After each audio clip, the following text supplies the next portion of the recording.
Another area we want to talk to you about, because it's an area that you've done some videos on, and quite more hard hitting ones, is the Alibaba and the kind of multi-therapy mats that we talk about, and we've mentioned them on the podcast before, because I always kind of say that no PMF mat is worse than not, than investing in something. But there are some brands where you don't get as much as, bang for your buck than, you can get. So we've done podcasts on it. You've done videos on it. You go quite into detail on these.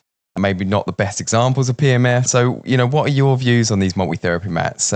Considering at the moment they're, probably the most. Yeah, I have some very strong opinions on it. So the good news is I do not have to mention any brand names, because they're very easy to identify. Yeah. And so I tell people, if a PMF mat has crystals or gemstones in it, it's pretty much garbage.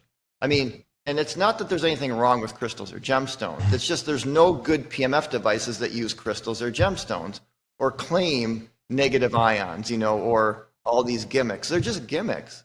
And the reason I can speak so strongly on this is I have 12 of these mats. I've dissected them, and I thought maybe one of them would break the mold. I mean, like these are the coils, inside. I mean, just everything about these are one of the mats you really do want to avoid. I mean, I wouldn't use one of these if someone gave it to me for free. But in general, you're right. If you have any PMF device with an actual signal generator that's not just pulsing 60 hertz from the wall, you're going to get some benefit. Yeah. But how can you get benefit from any of these gemstone mats? And again, it's very simple. And unfortunately, these are the most aggressively marketed mats right now. And sadly, they're probably the best-selling mats, even though I hate to use the word PMF. To me, they're EMF mats. Yeah. Because it's 60 hertz. How can you call that? I mean, it is PMF technically, but it's coming there. You understand? Or in your country, it's 50 hertz. Yeah. So there's no signal generator. You understand their frequency, what they call frequency, is just the repetition rate. They're just chopping up the 60 hertz at different repetition rates. So on every single setting, on every single one of these mats, you just see on an oscilloscope, you just see a 60 hertz carrier wave. Yeah.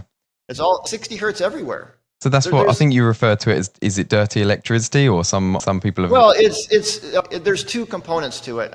It's electrosmog is by Magna Habas, a worldwide leader in electrosmog research, and she breaks it down into actually 4 different subdivisions. So one is just 60 or 50 hertz. Just by itself, 60 hertz, for example, suppresses melatonin.